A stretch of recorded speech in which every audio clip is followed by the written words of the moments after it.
I think we can all agree that Phase 4 wasn't the best. He almost hasted that. Num, eat it up. Go play okay, 3, 2, 1. So I decided to turn this video where I go through a few content creators' rankings of Phase 4 and turn it into a game. A fun game. An easy game. I'll explain the rules real quick. Basically, each creator goes through their rankings of Marvel Phase 4, and all they have to do is avoid the 2 automatic failures. Failure number 1.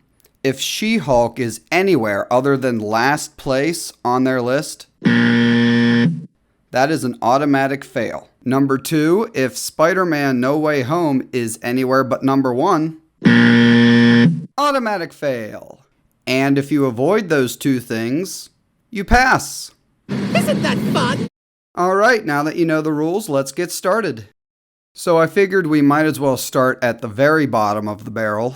Citizens of the Reject Nation, I hope you are doing well. I think in order to be a citizen of the Reject Nation, you have to be rejected by every single woman you've ever asked out in your entire life. And you asked for it, so now it is time to rank Phase 4. This is my lowest ranked Phase 4, and that is What If. This is going to be fun.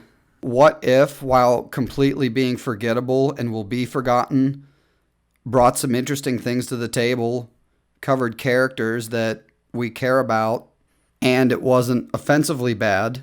And I find it ridiculous that you have it lower than She-Hulk on your list, which awards you an automatic fail, but I don't think you can put anything else higher than She-Hulk now, can you? Guys, the thing about art and the thing about opinions is upon rewatch, things do change. And I've been thinking about it since it came out, and I've decided to move this down a number of pegs. I think Thor Love and Thunder is my second to lowest. I mean, I'm fine with Thor Love and Thunder being second to last, but not second to last ahead of fucking She-Hulk. Thor Love and Thunder had a villain. Thor Love and Thunder had a main character we liked, despite him being completely fucking cringe. Thor Love and Thunder at least had a conclusion. She-Hulk had none of these things.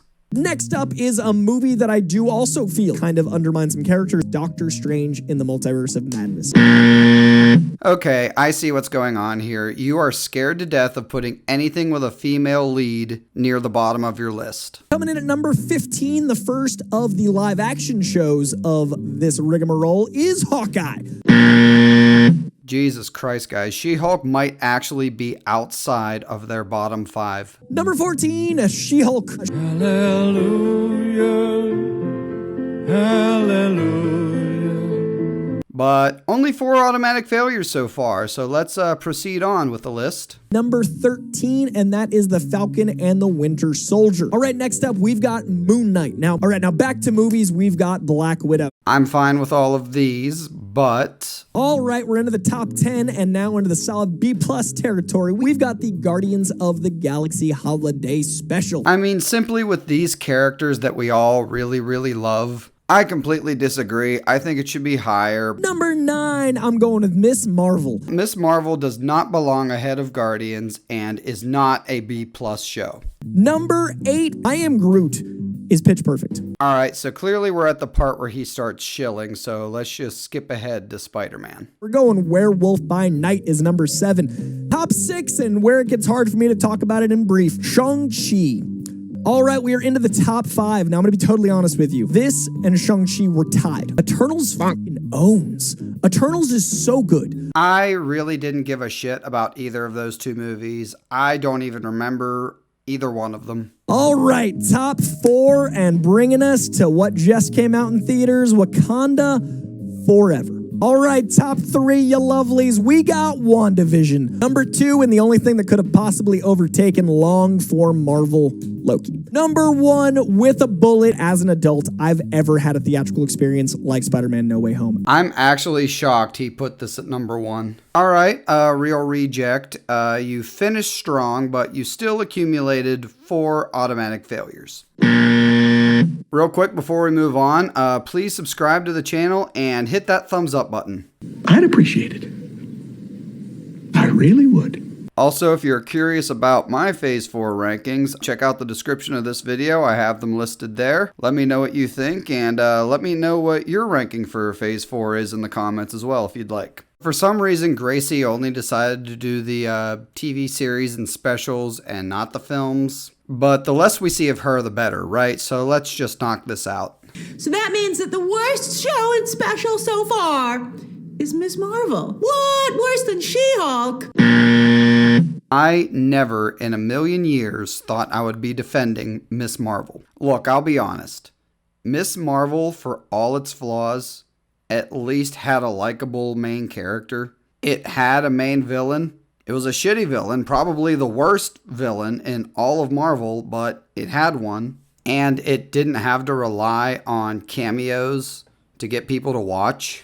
Yes, there was a couple cameos. There was the DODC guy, and the other was Captain Marvel, but it was a post-credit scene at the end of the finale just to set up the Marvels. Not beating us over the head with them like She-Hulk did. At number 9, Werewolf by Night. Still? She-Hulk is not there? Well, yeah, we'll get to it. Don't worry. You're an idiot. Number 8, here's She-Hulk. I dare you to give me some positives. But I did love some of the commentary on feminism and what it's like for women today. I thought that was excellent. Some really good stuff. So I'm an expert at controlling my anger because I do it infinitely more than you. Shut up, cunt. Whoa. And it was a great nod to the She-Hulk comics to have her really break the fourth wall in the finale. It's statements like this that prove to me that these people are paid by Disney and Marvel. Number 7, Hawkeye. Number 6, Moon Knight. Number 5, Falcon and Winter Soldier. Number 4, What If.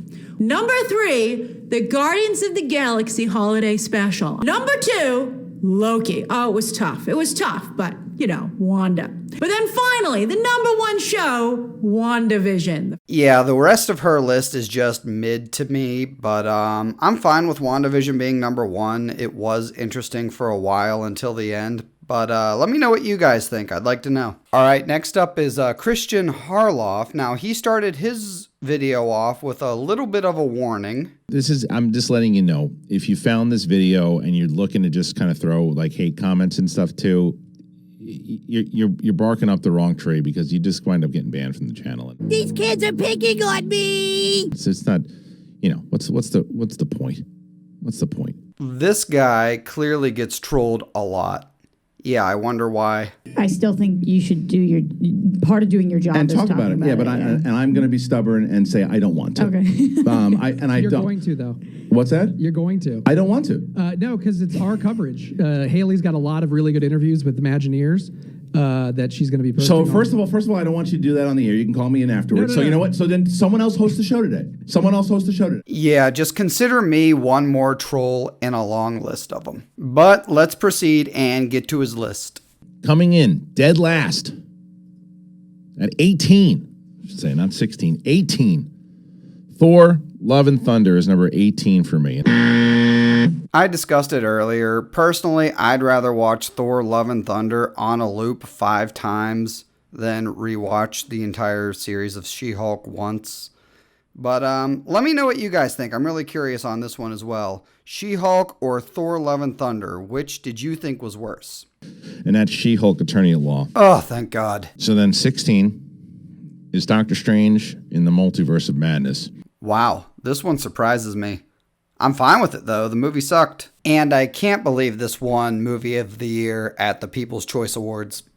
Now 15, Black Widow. All right, coming in at 14, I Am Groot. All right, 13's Hawkeye. And then 12 is What If. So then coming in at 11, Shang Chi. So what's the top 10? I'm going to tell you. Top 10, Moon Knight. All right, number 9, Ms. Marvel. It's another show. In my opinion, Ms. Marvel should not be in the top 10. All right, then we hit number 8.